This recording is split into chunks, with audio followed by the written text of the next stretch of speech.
Welcome to Basketballheadzz Live. I'm your host, Glenn Poole Harding, and tonight we have a very special guest.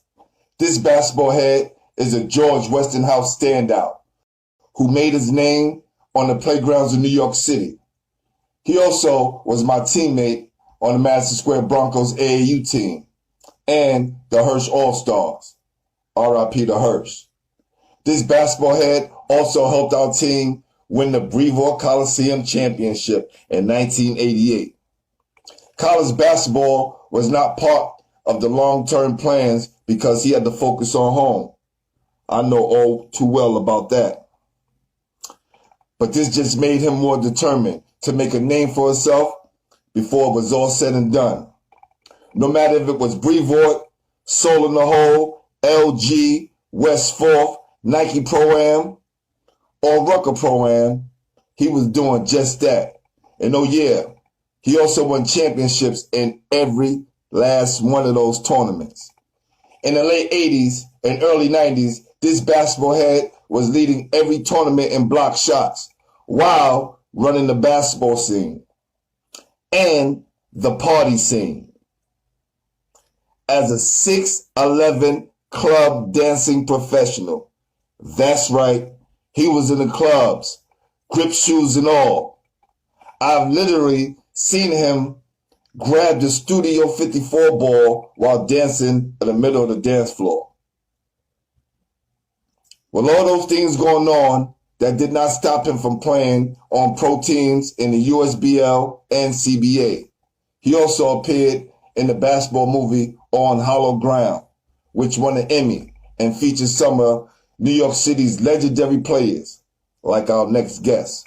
Without further ado, help me welcome to the show, George Westinghouse standout and New York City playground great, Shane, Captain Nappy, Drisdom. Y'all ready?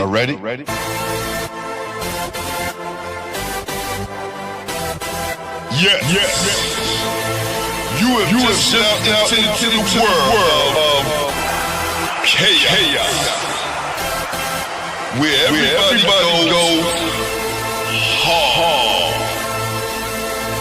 Come on. Go hard. Go hard.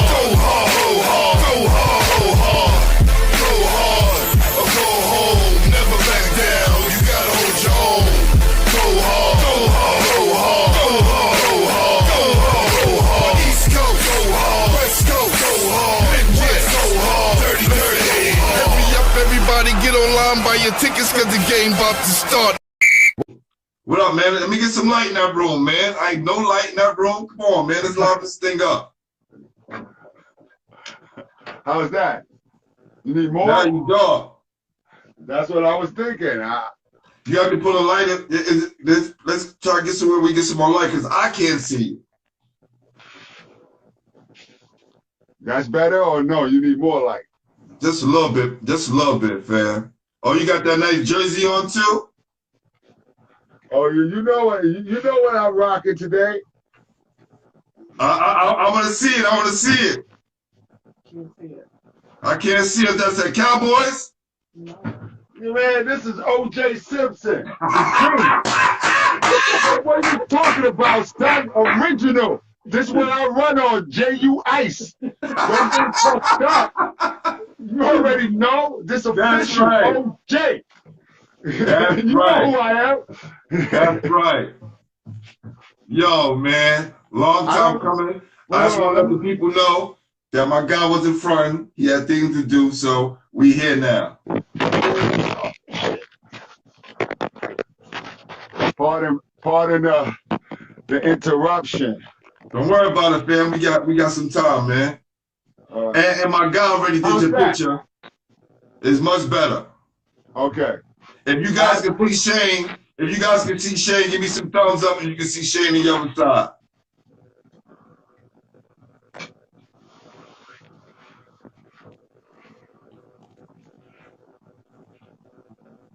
Yes, no, maybe so. Give me some thumbs up, you guys can see Shane. Good. Okay. Oh, Haas. What up, Haas? That's right. That's Big Haas. Yeah. God. That's the one in a million right there. That's my big brother. That's right. Good luck. Y'all don't even know. Oh, that's a lot better, Shane. Yeah. You know how he developed that rainbow shot? Shooting over you. Exactly. exactly. Every day of practice. He said, "You not gonna," and nobody caught his shit. Nobody caught his shit. Rad couldn't catch it. Nobody could catch it. Oh man, Haas is smooth. He put that belly on you. And listen, Haas, I got to get you back on for season 2 because for some reason, all of your interview didn't save. And that was like at the beginning when IG was allowing us to save our videos. So we definitely gonna do part 2 of season 2. All right, my guy, you here now? All right. So, first question, right? Well, I always ask everyone, and then we can get right straight to the interview. Okay. Who introduced you to the game? Arnie Hershkowitz. Y'all want me to explain that? Yo, I'm waiting for you. Hello? It's your time. Okay. Well, gee, you know, I didn't touch a rock until I was 15. And I was in Hersh's math class. And so through my freshman, sophomore year, you know, Westinghouse, the whole school had a bunch of 6'10", 6'9" guys. I was on the baseball team, the track team. I didn't play ball at all. One day, I'm in the gymnasium, and you know, our school was all world as far as basketball. Right. And Keith Stroud was y'all know Big Cheese, right? That's Keith right. Stroud, That's right. Legendary Keith Stroud. Right. He was in the gym, and it was like him, and it was a couple. It was Leroy Brantley. It was crazy people. Hold on. Let people know who Leroy Brantley is, because they probably know about the last name, but they don't know who he is. Listen, names have to be changed to protect the innocent. You know what I'm saying? If you want me to tell you who he is, like he's worldwide. He's nice. He's nice. Yeah. And you don't want to see him on the streets. And his son is Khalil Brantley. Oh, I have no idea. He's nice. He is the #1 player in New York City. Besides him and I would say you have Juan Carlos and the other guys from the Bronx, St. Ray's, Malachi Smith. But he is the leading scorer in New York City with, I think, 34 points a game. He played for Boys High. Okay. Now he's at Alsadia Lutheran because of the pandemic stuff. Okay. And Brian Brantley, too. I got to give big ups to his brother. Oh, yeah, Brian, super baller, super intelligent. Absolutely. And he's a baller. You know what I'm saying? Yeah. He's a basketball head. We're going to talk about what's a baller in a second, okay? No. The phrase anyway, is basketball head. It's basketball head, not baller. We're going to say basketball head for tonight. Okay, basketball. When I say baller, I'm just... Yeah. If you're a basketball head, you love the game and you love it to the death. Well, bottom line is I was in the gymnasium and I was playing volleyball with a bunch of chicks and everything. I'm 15 years old, and the ball rolls over to Keith Stroud.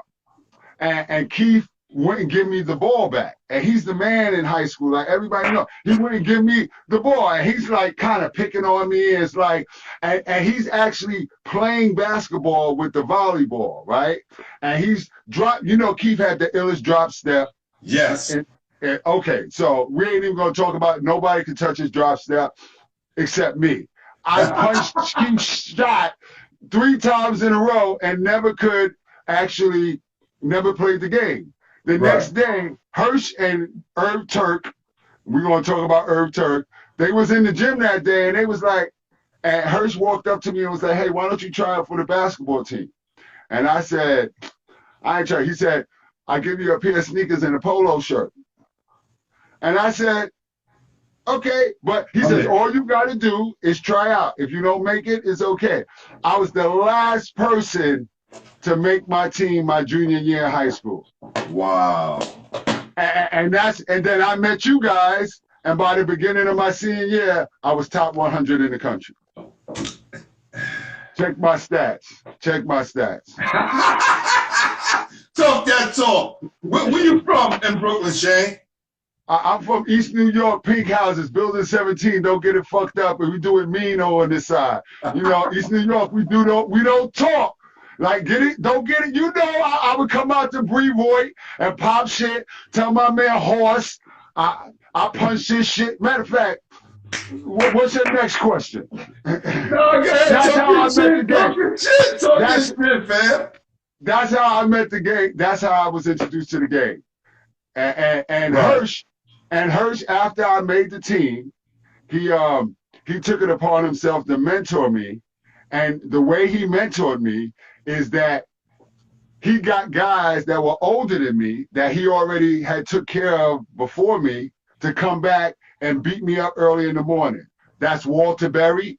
I'm a junior, and Walter Berry is destroying me before I go to school, like in my junior year.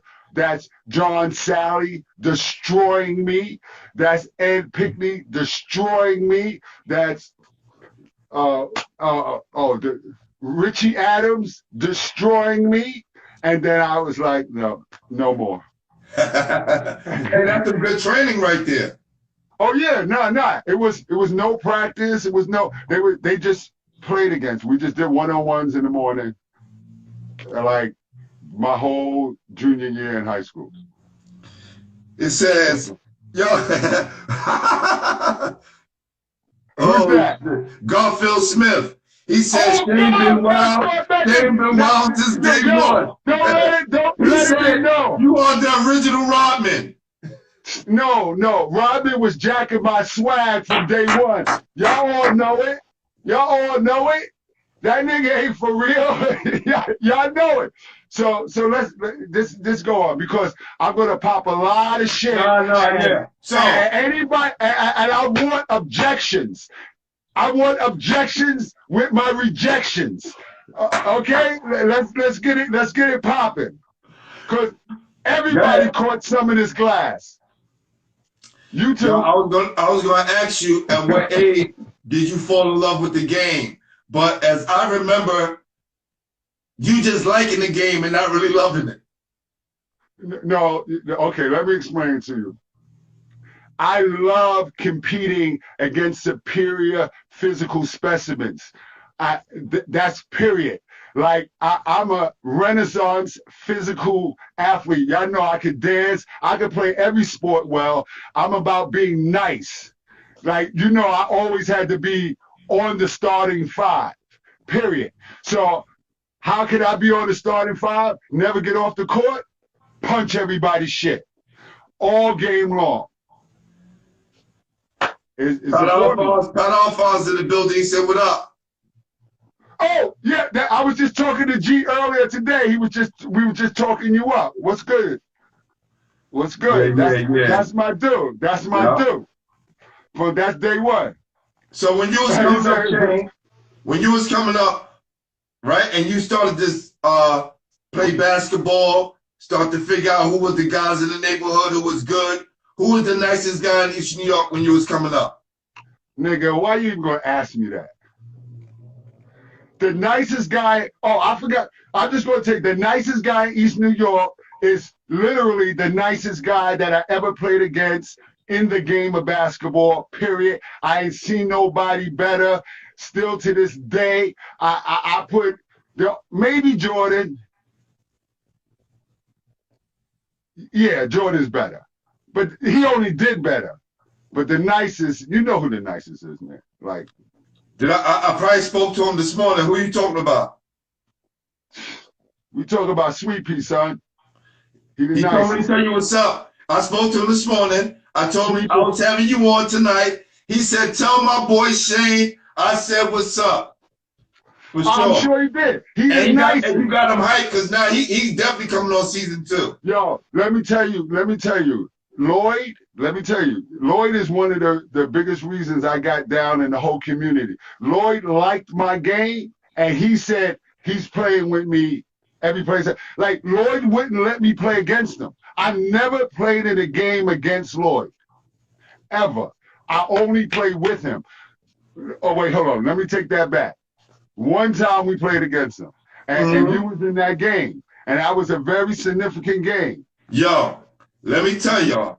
Go ahead, Jay. You want to break down the game? Because I remember vividly what happened.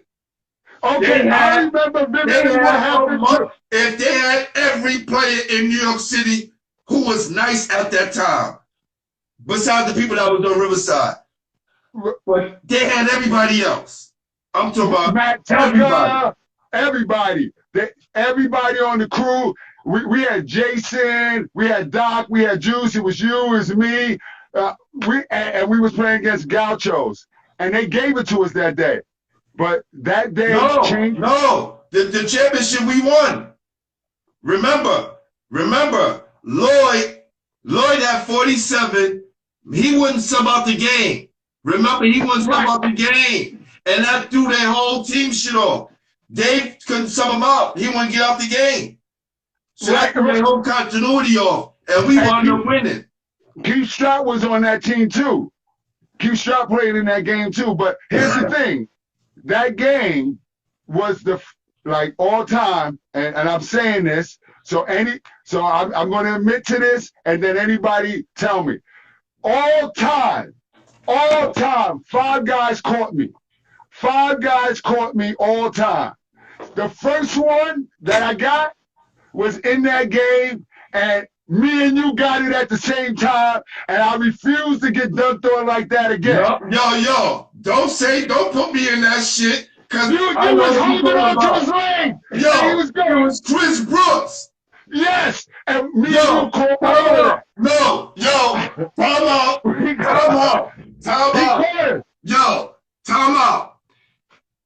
I wasn't playing center. Let me explain.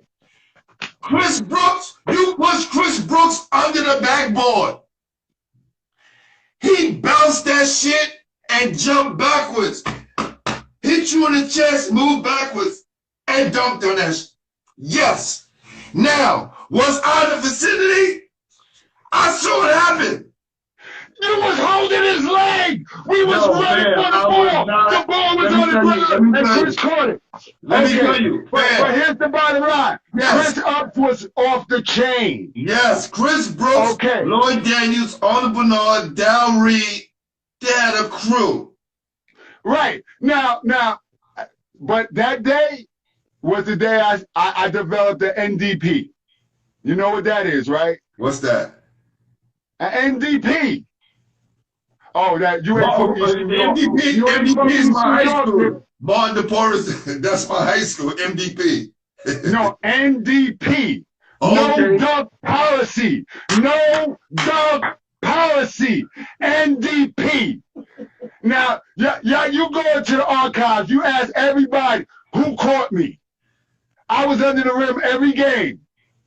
I averaged over 10 blocks every tournament, every league. Who caught me? You right. And I don't foul niggas. You right. I don't even try to foul niggas. I don't even deny niggas the ball. I want everybody to get the ball. Because if you can score on me, then you nice. And if you can't, you better pass that shit. And if you don't have a jump shot, keep it moving. Yo, I would say you and Dwayne Carswell are some of the best 2 shot blockers, and I think you kind of edged them in this category. But no, it's not even close. Dwayne is my man. I love him. He can't block shots nowhere near me and Rad. We're going to keep it straight. Rad, yes. Rad is another one. R.I.P. Rad, yes. Great shot. Me and Rad. Do you remember when we played at West 4th Street? Me and Rad was on the same team. God bless the dead. Yo, we was air traffic controllers. You get air time. You get the youngsters. We destroyed West 4th Street that year, and then Rad passed away. It just killed the vibe and all that stuff. But It was unstoppable. Everybody was like, I don't even want to see them. And that was the only year I played with Brownsville. Did you and Rad have a battle? What are you talking about? Did me and Rad have a battle? Me and Rad was in a clique. That's that Hersh family. Like that inner Hersh family. Rad, me, Lloyd, Bud, Todd. Who's the kid that just went to jail? You know, he was in the high school teacher, Todd Day, Tyrone. Todd Miles? Todd Miles, right. He was in the inner circle with the Hersh clique too. It was certain guys that was like Hersh guys. Skip to Malou, Stephon Marbury. I think me and Steph are the only two Lincoln guys who dared to play with Hersh. Because in the beginning, I was the first. I don't remember any other Lincoln guy. I remember my coach telling me to stay away, but I was too cool with y'all. And Hersh never did anything wrong with me. But didn't OJ Nabande play with us? Dave Adebanjo did not play with us. What did you call him? His name is Dave Adebanjo. You mean OJ Nabande? You remember that, right? Yeah. That's his name spelled backwards. Yes. You remember? Yeah, you remember when you kill him? OJ Nabande, his name spelled backwards. You're crazy mind, yo. How did you go to Westinghouse and not Jeff? Nigga, I wanted to go to the hottest high school in New York City, and it was Westinghouse. And all y'all niggas know, we was downtown Brooklyn every day in our lunchroom. Eric B was in there. Every day in our lunchroom, Dana Dane was in there. You know, the sidelines of our high school game, Biggie and Jay was at our games, period. They know Hassan. They know me by our first names because we was the captains of the basketball team. Like, I got some of those stories too, because you know I played with whatever. We'll just keep it moving. But we're definitely gonna get up to that point. Yeah, Westinghouse was nothing to fuck with, and it was just the spot to be. It was the one of those points in New York City where things were emerging. The music was coming out of there. The athletes were coming out of there. The women were coming out of there. It was just, and it was downtown Brooklyn. People don't even understand what these youngsters right now, if they understood what Aubrey Square Mall was in 87. That's what right. Aubrey Square Mall was in, like, they don't even understand that. But, you know, like I said, it was a whole kind of street mechanics we were on back then. We did everything. We was graffiti writers. We were dancers. We were, you know, we were ballers. You was dancing. We gonna get there, yo. Yo, now listen. I had Hassan on, had Joe Green on, had Joe Jackson on. And all of them said, as a head coach, Turk was just a guy there to make sure you guys had a coach. He wasn't really a basketball coach. He was more of a teacher than basketball coach.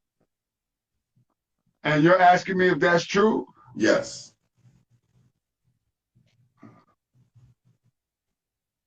I got nothing bad to say about that guy. No, it's not anything bad. So okay. The only thing that I would say about Turk was that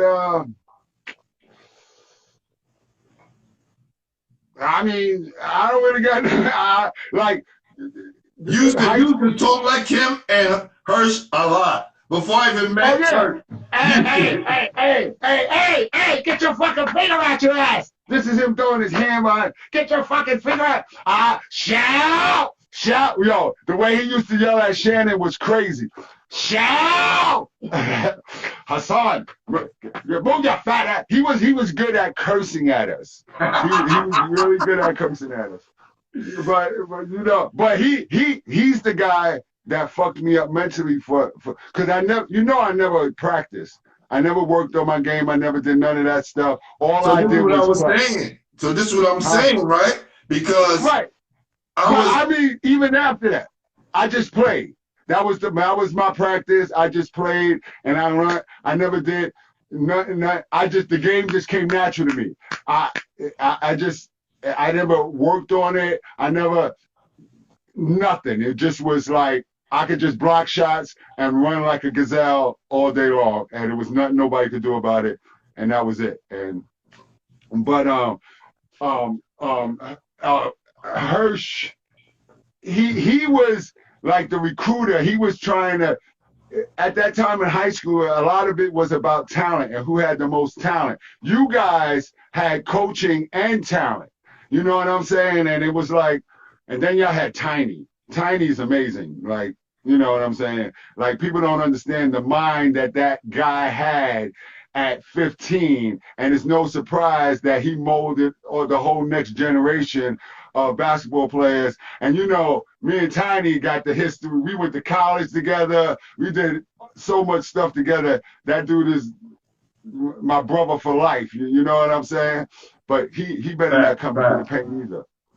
Nah, for sure. I know you guys had some legendary stories, and we definitely shared the same at Lincoln. And why I brought up your coach is because when I was talking to Gerald and Joe and Hassan, I remember my sophomore year when we played y'all. I don't think you was on the team then. You guys were stacked, right? And a much better team than what we had. And we wound up winning. And then the next year, kind of the same thing.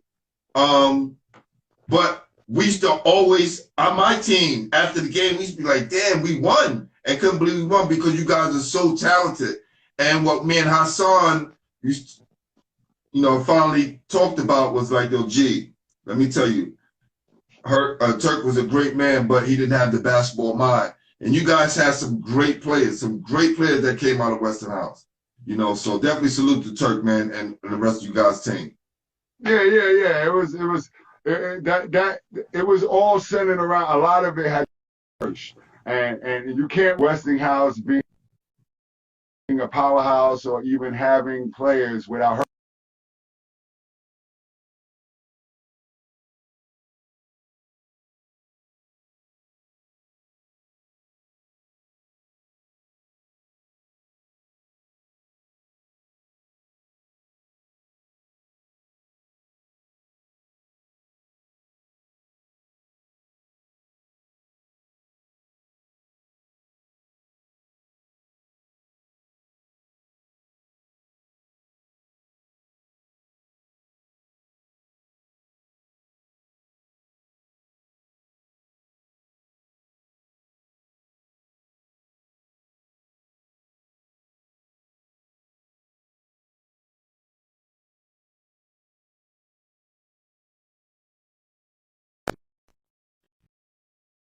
Now, I had triple doubles. Hold on. You were buffering, so we probably have to go back. All right, so you were saying you was buffering, so I didn't hear anything you said. Oh, okay. So Can you hear me now? After what I said, I didn't hear your response. Oh, I was basically saying that, we beat y'all that my senior year without me. And then we lost to Grady in a heartbreaker. And I had triple doubles. I just said that, yeah. Yeah. Oh, and I had triple doubles and fouled out in the beginning of the second half, and we were up 13, and we winded up losing by 7.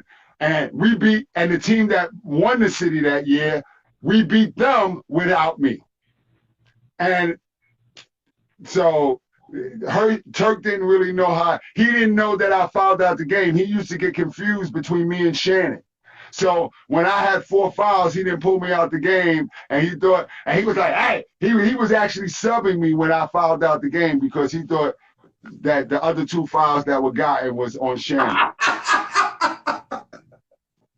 But this is the kind of thing we're talking about, right? Oh yeah, constantly.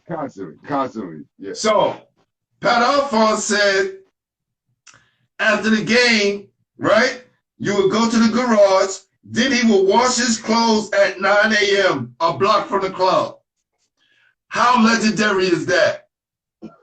Yo, Pat is saying he did that, or he's telling you that I did that? He said that's some shit you used to do out to the garage. Nigga, listen. I will burn you. Y'all all know. Don't even test me on this dance shit. That's first of all. Don't call me out. Yes, I was in the garage. I'm one of the illest. I was in Studio 54. I was in Choices. I was in Area. I was in Latin Quarters. I am the club head. That's right. You see what I'm wearing, right? You see, y'all see this, right? That's juice, nigga. J.U. Ice. Everywhere. Madison Square Garden, Radio City Music Hall. Big up G-Ray. Y'all know who G-Ray is? Yo, G-Ray is the king access. of New York. Now, everybody big up G-Ray right now. Hold on. We're gonna make some noise.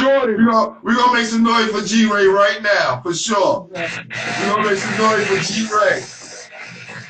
Y'all already know. He's a legend. Salute to my guy G-Ray. Exactly. If you don't know who G-Ray is, you don't need to know. Exactly. My guy G-Ray. Right. Exactly. All access. That's all you got to know. Admit one. That's it. And then, yo, it's so crazy, yo. So big crazy. So hold on, Shane. Hold on. Because I said in the intro, and I don't think people really believe me, I seen you in the middle of the dance floor. Because if I'm coming to Studio 54, I'm looking for my guy. All they do is look in the middle of the dance floor. Shane has the Studio 54 ball while it's on the ceiling. He's dancing with the shit in his hand. Amazing. Amazing. And they can do a kick with the grip shoes. He's 6'11". Let him know. And then drop it to a split. Yes. And then dance all night. Sweating, go straight to West 4th Street in cowboy boots and get triple doubles. And go home, go to sleep, go home, go to sleep, wake up, and literally go to the garage again, leave the garage, jump over the fence, swim in Carmine Street pool, go to West 4th Street, play 5 more games with Sherm, big up Sherm. Yes. Big up Sherm and those bums down at West 4th Street. Big them up. That's right. Gary Gnu and all those niggas and Ross. Big up all those guys. And then I would go uptown and make some money in the record. That's right. And who did you dance with at MSG? Say at Madison Square Garden. What are you talking about? Pat said MSG, so I'm figuring Madison Square Garden. Who did you dance with in there? Because I know you danced with everybody. He just talking about how we used to just have the juice at the door. For sure. Right. Let's tell the world right now. The world right now. That whole Westinghouse Brooklyn crew, we was walking in the door to Jordan games with no ticket. J.U. Ice all the way front and back door. They don't even know. We was big up G-Ray again. Big up G-Ray again, because you know I got New York City basketball. If you was part of New York City basketball law, let me tell you something. In the 90s, the club scenes was crazy in New York City. And everybody wasn't invited. No. You had to know somebody. And we would go to the doors and you want me to give you a story? You want me to give you a story? I'm uptown chilling in the bed, you know what I'm saying? And Hersh calls me. E-Mobley and his brother, he just made the league. They're standing in front of Nels. He's just signed a $1 million contract. It's 2 other guys from the Bucks there with him, and the guys at Nels won't let them in. He's with Hersh. Hersh calls me. And immobily, you know, he calls me, and I come down to Nell's with a West 4th shirt on, shorts and sneakers, and you know how you gotta be. And I go up to my dude, and first of all, they part the rope for me. As soon as I walk up, they don't even look at what I got on, because it don't matter, because y'all know who I am. I'm Snake. Straight like that. Like, don't get it fucked up. Everybody know I ain't lying. I walked in every club with a crew anytime I wanted, straight up, on dancing skills. Hold on, Shane. We're going to make some noise for that, because I don't think people really realize how you shut New York City down on the court and the dance floor. I'm trying to tell you that, like I said, I'm going to pop a lot of shit on this thing. And somebody because I got more. You said there's no league I ever played in that I didn't get the most blocks. That's first of all. And I led every team I ever played on in minutes. No coach would ever take me out the game. Dr. Selly didn't take me out the game. Don Jenkins, you remember Don? Yeah. Never took me out the game. Mr. Lorch never took me out the game. Mousy would never take me out the game. Big up Peter Shue, never took me out the game. Big up Ed and Smitty, never take me. I never come out the game. Never come out the game. And every single New York guard, they know who I am. You know why? Because they had to turn around and go get their shot. They had to turn around and go get their shot. And you know what? They had to do it a couple of times. A couple of times. That summer. You had to get some real jelly on your shit. Or you had to have that shit. Yeah. What was life like for you after you left Westinghouse? And I'm going to leave this up to you, right? You tell me the school that you went to, and that's going to be on you right here. This is your time.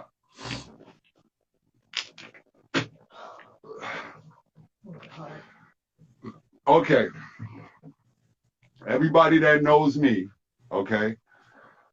First of all, let's get a big up at everybody from 1986 to 2000. There's nobody that's wilder than me. Nobody in the whole New York basketball scene. I walked out on, I walked out on top 20 coaches because they didn't call me Snake, nigga. They didn't call me Snake, and I said, yo, you can take your scholarship and shove it. You understand what I'm saying? That's who I was. My freshman year in college, I led the nation in blocks. I was second in the nation to Larry Johnson. I came home. Now, I'm from the East, so the East is a beast, and sometimes the beast got to eat. And sometimes it may eat people in your family, and then you got to slow up, and it change up your direction and things like that when you're fighting the beast. But then I went to St. John's because I was like, oh, I'm going to go there and just rock over there. Malik is there, Jason there. You know Jason, my big brother. He's like, yeah, come. So I'm redshirting at St. John's, second player in the nation. I'm wilding now, son. I'm in New York City. I'm hanging out with every rapper. Spinderella's my peoples. I'm smoking blunts with fucking Mr. Cheeks. Y'all don't even understand. Like, I was living La Vida Loca. Y'all guys was working on your game, and I had game. Like, I don't even understand. Like, it wasn't the drugs. It wasn't the streets. It was the scene. People don't even understand. Like, big up G Ray. We was going to fucking MTV Awards, the Oscars, anything we wanted to go to at 18, 19 years old with no money in our pockets. We was living on this. OJ. Y'all know this shit is official. I wore this shit just for y'all niggas. Who got this? Who got this OJ shit? Snake. That's who. Y'all know. But I ain't shit right there. Yeah, we moved to there. What happens? Okay, so now after St. John's, St. John's, I went out to Cali. I had to get out of there, right? Went out to Cali, and now I'm out there with Dow Flowers and Lance Stevenson. You know, those my Dow Flowers. Lance Stevenson Sr. Yeah, Lance Stevenson Sr. I got a story about Lance Stevenson Jr. too. It's very significant. Very, very, very significant, the Lance Stevenson Jr. story. But I'm out there with Lance and Dow Flowers, and I'm wilding out there. Yeah, on the Soul Train line. And I went to Soul Train. I went out to Cali just to go to Soul Train. And then I was out. Hey, hold on. We're going to make some noise for that, because I don't think people believe you. I know you. I know you probably did. I know that's what you did. I know that. and on top of it, I was on scholarship out there, and I was flying home every weekend to go to the garage. I was flying from Cali on the weekends to go to the garage because the garage was about to close. On scholarship. So then after that, right? So now Hersh is trying to save me. You know, Hersh love me. He do anything. He like anything. You know, coaches, they try to get me in schools. Mike Brown. Y'all remember Mike Brown? He was the assistant at Seton Hall. Mike Brown came and scooped me up. He loved me, you know what I'm saying? And he was like, come over here. I got the head coach job at Central Connecticut State. And then I went to Central Connecticut State. And I was there for like 2 years. And needless to say, first, I was asked to leave. I got arrested. I was in Sports Illustrated. I got banned from a tryout from the NBA, and the school went on probation. And everybody that was at the school bounced. And I'm talking about Obed, Tiny, and on top of it, I had to go to the club the next day. I was so mad that the niggas locked me up because I couldn't get to the club. Y'all don't even understand. Like, Larry the Van was playing at Studio 54. Y'all don't even understand. And that's La Vida Loca. That's La Vida Loca. So then what happened after that? Tell me something with you and Tiny, man. Nothing too crazy, but you know, that's my guy too. Okay. And I didn't get a chance to call him like you asked me. Okay, this is what I'm going to tell y'all about Tiny. Tiny, I love that guy's game. I love that guy's game. I watch guards like a hawk. I'm watching them. And Tiny, I've seen them all. I played with Kenny, Rod, Mark Jackson, Tiny, everybody, A-Train, Todd Day, Kareem Reed, all of the nicest fucking niggas I played with, or they tried to lay me. They tried to lay me. Who laid me? Exactly. I made Rod Strickland pull up in West 4th Street, niggas, several times. And he nice. He laid me a couple times, though. I ain't gonna lie. Well, I got him. But I punched this shit a few times. And that's something to say. I even caught Kenny shit a bunch of times, and he's one of the most crafty dudes around the rim that you could ever understand. And one of my favorite moments on court is when Steph came back from the NBA to play in the Rucker, and we were playing against him. And when we was playing against him, he did a move and went to the hole and shot the ball over me, and it just went in. It was like a short little teardrop that went over my hands and went in the basket. Steph was so excited. He acted like he wanted, cause you know, Steph is like, that's my baby. You know, I seen him come up. He's like him and Skip. They're like the young Hersh guys. So we watched them, and we was at the Entourage, and I drove them home and gave them, you know, and showed them how to twist. You know, these my dudes. You know what I'm saying? When we was young, and yeah, and he laid me, and I knew, yeah. But we knew Steph was getting there from age 14. We knew he had it. Like he was the one from the Marburys that was just going to get it. But yes. the whole thing was about Tiny. Tiny, man, we were roommates in college. That's first of all. We lived together off campus. Second of all, man, matter of fact, Tiny's married and so am I, so I can't say anything. We got to stop talking. We got to stop talking. That's my dude. That's all I got to say. That's he right, deserves that's all right. his accolades. That dude is the biggest reason y'all won championships, that y'all head coach did the right thing by handing the reins over to that particular player. That guy is a brain. And if we would have ever got to play together in college, he would have put me in the league. He needs to come back to New York City, man, and take over. Bernard Mitchell said he got you too. Bernard Mitchell is on here. You know my team. Yes. Our lead scorer. Yes. Yes. He said he got me in what? And he played with us in the Broncos as well. Okay, yeah, I know Bernard. I just seen Bernard. Yeah, I just spoken to him. He said he got me how? No, I don't know what he said, whether you blocked his shot or he got a layup off you, because he just said me. I just saw my man put a comment. I want to make sure. No, he might have got a layup or two. A couple guys, you know, guys was headhunting for me. See, here's the thing that y'all got to really understand. Everybody wanted to dunk on me.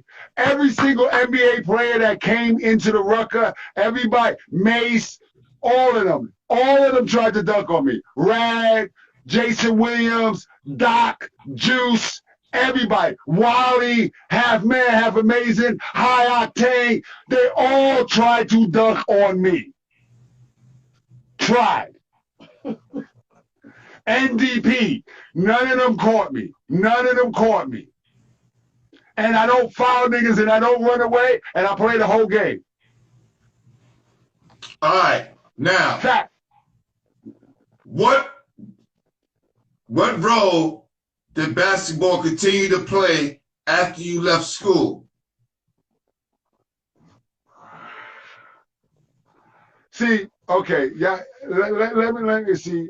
This is what it is. See, Glenn, you got all these studious guys that come on and they talk about the game and how it affected their life and how it built. The game was a toy to me. A game was a fat ass bitch that I fucked good for a while, and then I let that hoe go, and I'm good with it. I don't have no regrets or nothing. And believe me, the NBA missed out on me, nigga.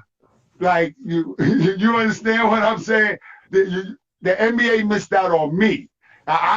Some guys that it's like, damn man, I didn't get that money. Nigga, please. It's NBA guys right now that walk up to me and go, yo, you Captain Nappy. And people don't even know who I am. You know what I'm saying? And right. It's funny because I did so much bullshitting and everybody was like, damn, you should have made it and you fucked up and you should have did this and you should have did that. They didn't know you. And just at the end of when it was like, oh, he's like almost approaching 30 and all that stuff, all that Streetball shit hit. And then it kind of made me super popular. And it didn't make me rich, but it gave everybody it didn't make me a basketball player. It actually let everybody know that this dude was doing it. I didn't become the shot blocker after that. I already was punching niggas shit for years and years and years before that. And I don't make, and that's it. That's just what it is. So the role it played for me was that it was an experience. It was like something I did, and it was good. And I met the dopest dudes, and I had the illest adventures, and I got so much. I got the thing that you can't actually make yourself have, no matter how much money you get. You know what that is, right? Right. What is that? Let me see. I can't see. Hold on for a sec. Well, yeah, what happened? I'm trying to see. Hold on. What is it? All right, you good? Yeah, I'm good. I'm sorry I dropped the phone. That's cool. How many films were you in because of basketball? At least a half a dozen. I did some stuff with Disney. I did the black and white with those Wu-Tang niggas. I did On Hollow Ground. I did some Slam from the Streets. I did what the fuck was it? Some N1 shit. I did about 6 movies that I was in, or television show. I did some shit out in Europe, and it was just, you know, everybody was hot on that, but you know how I was, right? Like, here's the thing. Because I never grew up watching basketball, it was never nobody that I was like, oh, I wanted to be that guy. And I wanted to be that guy. That's you true. know, I was never like that. Y'all used to be told, oh yeah, the game was on last night. And I used to be like, you know, I was watching BBC. You know, y'all know me. I'm the big nerd. You didn't watch games like we did. You didn't watch basketball like we did. Right. You were into life. That's the great thing what I loved about you, fam. Still do to this day. Because while a lot of guys would put themselves in a box, you were living outside of the box. And then a lot of us learned to start doing that once we got older. You was doing that as a young man. So everything you said, I definitely know it's official. No, I appreciate that. I appreciate you saying that, because you was like, okay, so now let me go back a little bit back in time. But Glenn Harding is one of the first guys to coin me Snake. Him and Lawrence Pollard called me Snake, and from that day, I made the whole world call. You know why I dropped the name Snake, right? Because after my school went on probation and all that shit happened, the coaches, because you know I wouldn't let nobody call me nothing but Snake. So Snake is the guy that got blackballed. So I had to drop the name. I went overseas a couple of times. Went to South America. You know, I did all that CBA, IBA, and all that stuff. But I just never stuck, because coaches were looking for me to give an appearance. You know, people was asking me to cut my hair. Would you tell people my locks? I have my locks in the 80s, and they wasn't letting guys get in the league with locks in the early 90s. Now everybody in the league got locks, and they was like, cut your hair. And I was like, and I kept moving. You know what I'm saying? Because it was never the game. You know, I might have could have made more money playing the game, but man, I couldn't have fucked that bitch no better than I did. I don't care what y'all say. I don't care what y'all say, nigga. There's some niggas that had that thing. I did whatever I want, and I got every hood from Cali. You go up there and talk to Biv. You go to Chicago, go to Detroit. All those niggas, I've been on their court, on their block, blocking their shit. Then we go smoke and drink Hennessy and get fuck with the bitches, because that's how we do. You know, and it's mad love. That fraternity, Very true. Everybody talks about that fraternity. People don't know that fraternity doesn't come from college. It comes from the streets. You take it to college, but then you bring it back home. College is only 4 years. We in this world our whole life. So that fraternity that we create as ballers is look, these my niggas right here. I love them. Like, you know, I can't even tell y'all how flattered I am. But yo, let me tell you, we haven't seen each other in years. And every time we see each other, it's just like the last time we saw each other. Cause you know, see, you don't want to talk about our history, but we're gonna just leave that stuff. But we good. But this is my dude right here. Like, he used to bring me to Glenn is nice too. 6'6" dude with a smooth ass, slick ass handle, super ass jump. Yo, nice, super nice. Always. Like, if your youngers don't know, he was super nice. It was real hard to punch his shit. Thank you, my brother, man. Love you for that. So, I'm going to speak on this.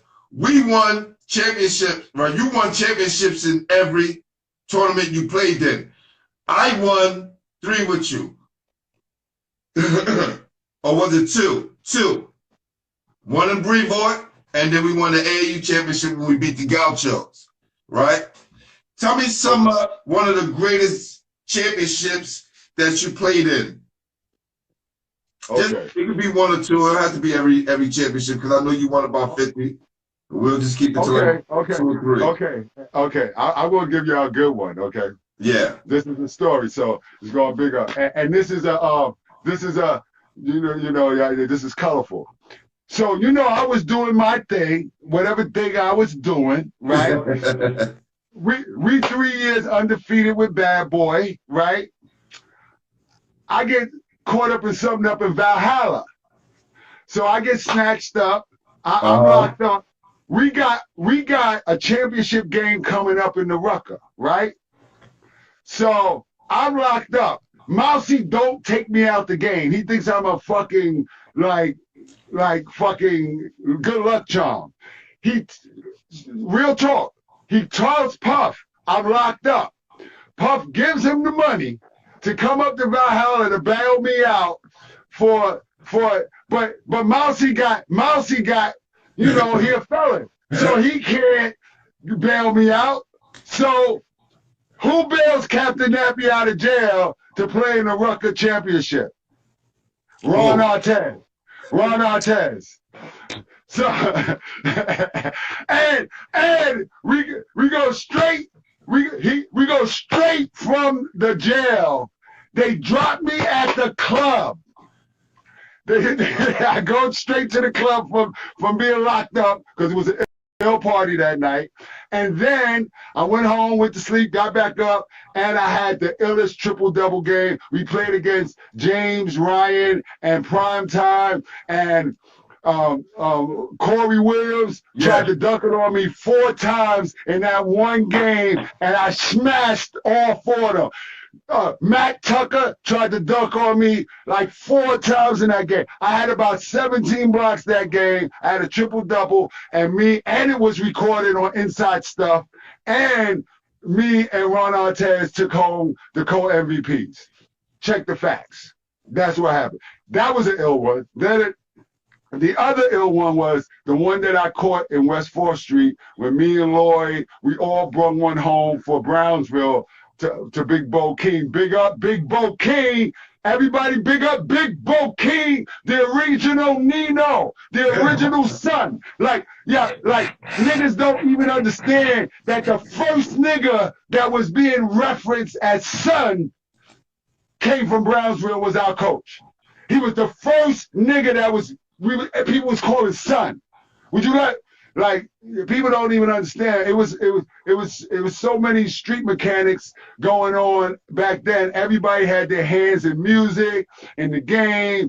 Either you had a wicked jump shot or you sold crack rock. Or you know how to pop lock. You know? Okay. I got one of my students. What up, Nate? All right. Now listen. How did you get into the bike business, man? You see? Okay, let me explain.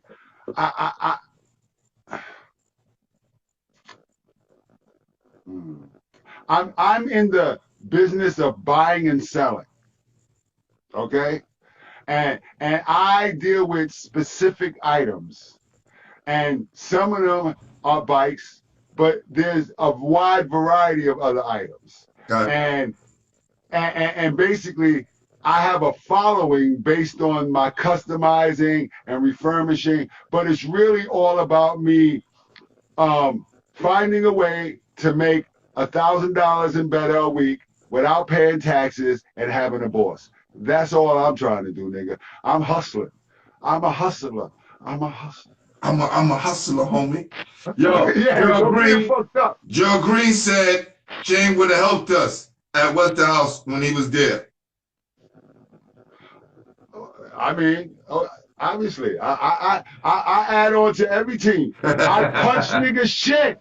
I punch niggas shit consistently. It's no, like, what are you going to do? Like, I tell people, I'm going to get 10 blocks in this game. It's going to happen. I said it don't matter. Ken Bannister, I sent his shit back down court. Larry Johnson, his shit down court. Alonzo Mourning, his shit down court. Sean Green, his shit down court. Oh, everybody from the city. I'm gonna tag Sean on this. Facts. All day. And I keep saying, who got me? And all these basketball players, who got me? Maybe some of y'all got layups, but y'all still went home with L's. All right, Shane. Let's have some fun now. Okay. Top 5 playground legends, New York City history. Top 5 playground legends, New York City history. You played with a lot of them. Just the playground legends? We get to the other players. Let's go playground legends now. Okay. I gotta put Lloyd first. Okay, I gotta put Lloyd first because he's just the nicest. I'm sorry, and the rest of the world didn't get to see him until after he had 2 hot ones put in him. But if you ever seen that dude play before he got it, crack or no crack, high or no high, that nigga is the truth. He's the first truth. That's first. Second, Term. Term is a beast. Ron Matthias, he'll be on season 2. Facts. Okay. Ron Matthias he's another one. I played against him once, and he said, yo, I'm not playing against you no more. After I played against Term one time, he never let me play against him ever again. As Term, except for when he was in the USBL, because he was playing with the Long Island team. I was playing with the Connecticut team. But Term, okay. Man, okay.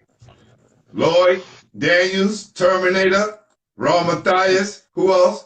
Because you know I'm going. Okay, I got. Oh God, what's his name? I got this guy right here. People don't. It's unfortunate that Carlton Hines. Carlton Hines, my guy. People don't understand. That guy was something special. Yes, he was. I'm going to, and now I'm gonna pick. I'm gonna tell you a guy that I have to pick. This guy. He's the only guy that I ever played with that when I was playing with him, I stopped playing and just watched him. And that's Alamo, the Black Widow. His handle was ridiculous. Let's make me go Alamo for sure. Alamo. You're gonna make me go Alamo. Was bananas. His handle was bananas. He was actually more overt with it than Skip. You know, Skip, he really had a lot of, he had a lot of flash. He had a lot of form in his flash. Like he was, and he was controlled. But people don't know. Ali used to drive baseline and throw it behind guys' backs 2 or 3 times. Driving baseline, like he's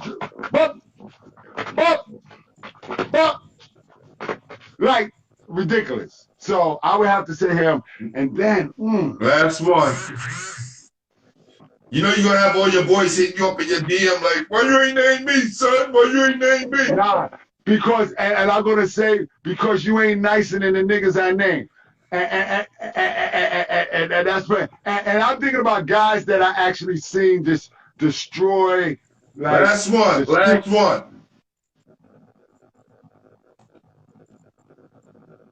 Elmer Anderson.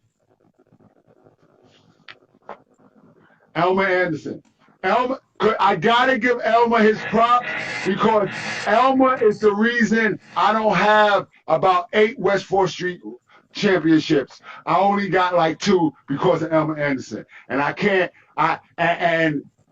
take that. That was a fucking problem. That dude was a problem. If Earl didn't punch Elmer in the mouth, we would have won against Primetime that year. But once Earl hit him, it changed the dynamics of the game. Crazy. All right. Top 5 tournaments in New York City. You played in them all. That's what I'm asking you. Okay, I'm going to give it to you. The Ruck, West 4th Street, Soul in the Hole, Kingdom, and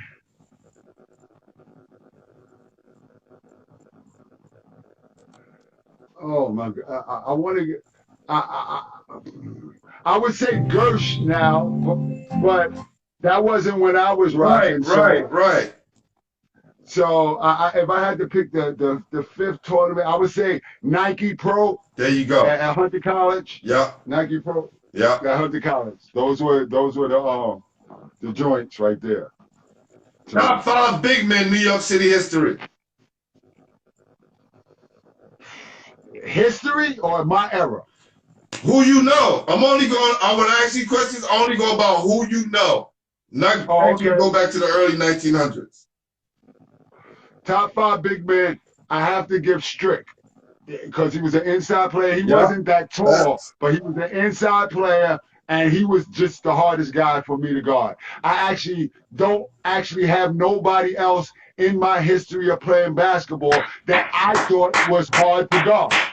Plain and simple. I don't give a fuck who you are. Let's make some noise. And R.I.P. to my guy, John Strickland. Facts. Right. He was the hardest guy. And then I would say Rag. I would say Rag because Rag had an intimidation dynamic, and his athleticism was explosive, and he zoned out when he was on court. Like, you know what I'm saying? You could tell he loved the game. That's my Brooklyn brother. We gonna make some noise for Conrad McCray, R.I.P.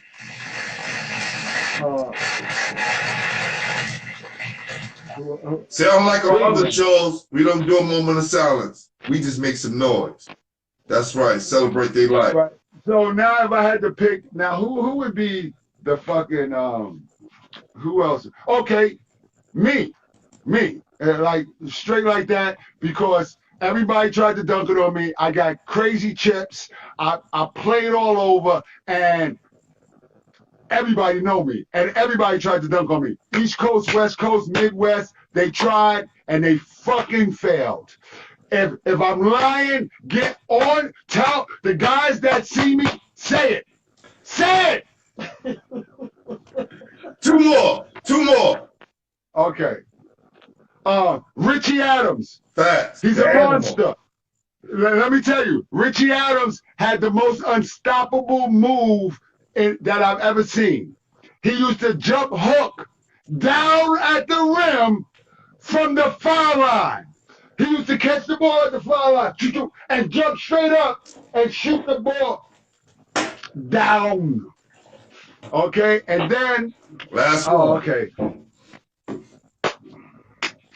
I'm going to give it to this guy based on this is a mentor of mine, and you're saying big man, and he's the most vicious dunker of them all, and he ain't get me. Troy Truesdale. Facts. He's a monster. Facts. Troy we're gonna make some noise for your 5. For sure. Troy Truesdale. Now, and there's a lot of other guys that came out like you know. I don't want to take anything from Dwayne, but it's guys that just didn't put in that work. Just like you can't say nothing about league because I ain't in the league and I didn't put in that work. And guys that was in the league, they wasn't on the record court and they didn't put in that work. So You know what I'm saying? Like, it's like the most annoying thing that let me tell you, this is what I want to talk about. Okay, this is what I want to talk about. I want to talk about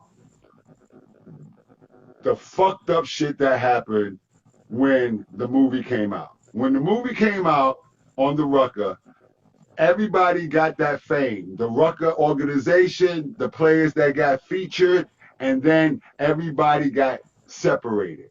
N1 came in, threw a couple of dollars at guys, and guys separated. And they turned the whole reason that it was special was because it was super competitive. And those tricks, those dunks, that was just icing on the actual competitive cake. And they turned the whole thing into a globetrotter trickster game, and I had no place for it because we was going on tour playing against high school gym coaches and junior high school players, and I was like, what am I supposed to do with this dude? Y'all know, I didn't even want to play in the game unless the nigga on the other side was nice. So if you wasn't nice, it wasn't no sense of me being in the game because I needed the guy to be nice so that you could see I was nice. You know what I'm saying? So what happened was everybody got separated and it got diluted, and basically N1, the owners of the N1 team, sold the company off to some Chinese corporation. They started just putting guys like Wally, Shane, Halfman. We should all be ashamed of ourselves because we let N1 make stars out of hot sauce and motherfucking the professor, and those niggas can't play no fucking ball. And anybody that's looking at hot sauce and the professor, you ain't a baller. Y'all niggas is in front of the video game like this because those niggas can't play. And I've been with them. And listen, and I know them, and I love them, and they good people, and I have nothing against black men getting their dollars, but some of us ball players take this shit real serious, and that whole shit got exploited. God bless the dead. Greg Maris, he didn't keep it together. He was supposed to create a foundation off of that, and they was trying to take vacations. Get the fuck out of here. So I just basically, when all of that shit was going down and it turned into play games and it wasn't competitive and everybody was trying to get a little sneaker contract or get a little bit more money than the next guy, everybody winded up not having shit. N1 don't exist anymore. And basically, like, Skip should have had 50% of that company. 50% of that company. And he know it now. You know, we all know that was an exploitation. You know what I'm saying? When we allow people who can't play the sport to dictate how the sport is played with the carrot of money, we lose the integrity. That's why the NBA is the way it is right now. You know what I'm saying? These big contracts, they bought out the integrity of the game. How dare a guy get on court? Like, LeBron will never understand how good he could be if he played with hand checking. The guy, he can't be hand checked. Everybody just gets a free reign. It's a shooting contest, and you can't even compete to stop the game. And it's exploited. And I'm mad at the NBA. I'm mad at the brothers in the NBA. You ever see how Charles Barkley and Shaq and them be sitting up there like, okay, we're getting paid. And they're looking at the NBA. They're going, God, if we played, if the NBA was like this when we was playing, right?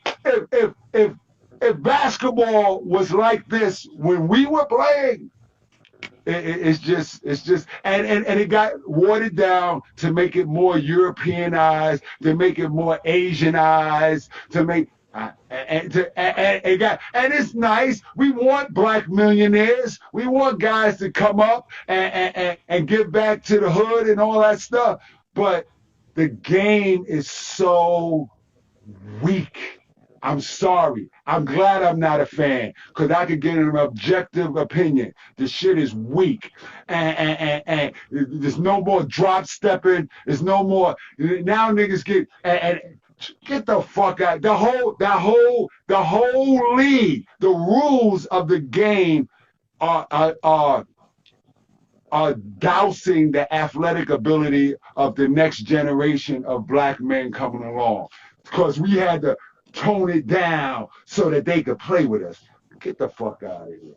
Yo, let me explain something to you. That's why I shut the hell up, because you're so on point. I remember saying to someone, when the NBA bought into EBC, I told people that was the end. But people didn't believe me because they always say, you know, you hating. I knew it. Whenever a big corporation comes in, it sucks the authenticity out of whatever it's a part of. It's going to bring you money. It's going to bring you fame, but it's going to take away from the game that was natural and authentic. Do you know how long it took me to get the name Captain Nappy?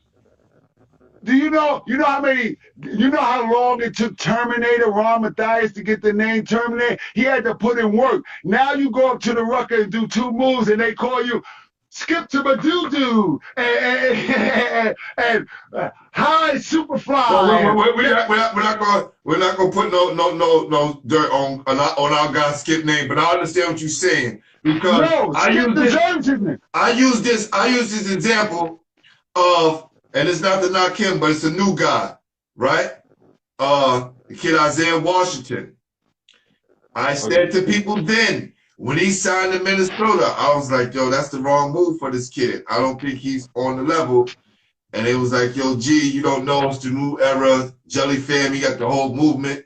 The movement was better than his game. Okay, yeah. You get what I'm saying? So now he went from Minnesota to Iona, and he didn't do Iona. And since he was at Minnesota playing for Rick, what's the guy name that played that coach for Louisville? Rick Pitino. I don't watch basketball. Rick Pitino. Okay. He was playing for Rick Pitino's son. Rick Pitino got the job at Iona and told him he got to find another place to play. Okay. Which is crazy. No, I'm just saying to your point, or adding on to your point, how they just get names out. Guys get names too early. They get oohs and ahs when the ball is going out of bounds. And there's no real basketball being played. Now, we do got some real guys, some new guys coming up. So we're not going to knock the new guys that's coming up. But, boy, New York is taking a hit. Yo, athletically, every generation gets better. Stronger, faster, and smarter. But the whole thing is that the field that the competition is happening in is not on the level that it used to be. It's like the greatest example, the greatest analogy is what happened to hip hop. Yes. What hip hop was. Yes. The rawness, the edge, the grit of what hip hop was from its inception. When 2000 got it, it turned into a joke. It turned into payola. It turned into dropping bombs. It turned into everybody sounding the same. It turned into a fad. It turned into, it's a trick. It's all a trick. It's not even hip hop. It's rhyming pop. It's rhyming pop rhyming, whatever you want to call it. And that's basketball looks to me like intense exhibition. That's what it looks like. I haven't watched a basketball game in 2 years, a pro basketball game. Now, when I do watch, I go back and I watch a lot of the old games, high school games, college games. Preferably, I'm on my high school thing right now. And I was asking my friend, I said, what are you enjoying about this game right now? He said, yo, G, it looks better than the NBA game right now because these guys are spacing, their fundamentals are intact, and they playing the game the right way. And he haven't watched an NBA game as well. So it definitely goes on to everything that you're saying. Right. Like, you know what I would like to see? I would like to see a league for young guys that has the old rules. Like that. This is what they did was when the NBA changed the rules of the NBA, the rest of society said, well, the rules of basketball must change, right? Because no, the rules of basketball don't have to change because the NBA put a gimmick into their programming. We could have kept playing with hand checking. We could have kept playing with arms out like this. We could have kept playing and being successful playing the way that we were. The problem was, if we would have kept playing the game like that, it would have excluded a group of people that can't play on that level. No, I totally agree. I totally agree. They can't do it. I totally agree. I totally agree. And this is why they soften up the game. They got guys playing zone in the NBA. What? You mean I done went from high school to college to every level, now I'm getting paid millions of dollars, and you're going to say I can play the zone? I'm getting paid millions of dollars to play mano a mano. Imagine somebody told you that, Shane. We play the 2-3, just sit in the middle. That's what I'm just trying to say. I don't even understand that. I don't even understand how the NBA has zone in it. It has zone in it. It has, what is that charging zone. It has you can't even let the guy cut across. Yeah, that's right. Defense in 3 seconds. You can't even let the guy, like if a guy is making a cut from the elbow to the box, you gotta let him cut. You can't bump him. You gotta let him actually walk across the lane and get the ball. That's crazy. There's no, and I'm a little disappointed. And I blame it on Kenny Smith. I blame it on Kenny. I'm blaming it on Kenny. Yo. I'm blaming it on Kenny because Barkley and Shaq, they're not from New York. I blame it on Kenny because Kenny's supposed to keep it 100. But Kenny don't make the rules. But here you go. Right. But check this out. My battery get low, and I'm going to show you your picture. All right? All right. My guy still got some work to do to it, but check it out. Y'all ready?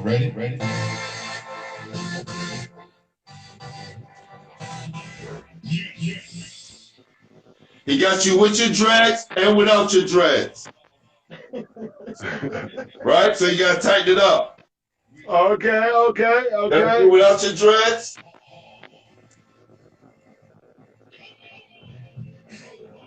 All right. 100% everything you do. Okay.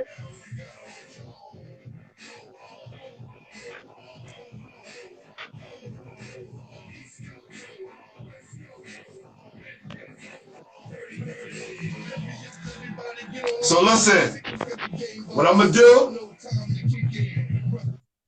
I'm gonna hit you up so I can get your guests, right? Because going into season 2, which we're gonna be going into after the new year, like to say that I think your guest 97, we have Abdul Fox on tomorrow, and we have Jaleel Tripp on Wednesday. And I'm not letting, and for our 100th, I think you're 96. And for our 100th guest, legendary New York City coach. We're going to make it special, man. But Shane, I want to say this, man. I love you, brother. Brothers for life. We're going to get up soon. All right? Even though if I got to come to Pink House and come check you out, because it's overdue. Nigga, don't come out here, nigga. You know what it is. And you come out here, you better be holding something, nigga. Man, I'm from Brooklyn. I ain't never have to hold nothing in my life. I love you, niggas gonna know that you with me, nigga. You understand this my hood, nigga. Don't you get it fucked up. That's right. East New York, we don't talk. Get it? Don't go bug. Yo, I love you, man. Yo, I love you. Yo, big up all my dudes. Hassan, that's my dude. Yo, I love you, Huss. Yo, give me a call, dude. All you dudes, give me a call. Man, no, don't call me because y'all know how I am. All right, yo. Peace. What? All right. Peace. Brooklyn. No doubt. Say good night. Thanks for tuning in. Basketballheadzz Live, the official home for New York City basketball.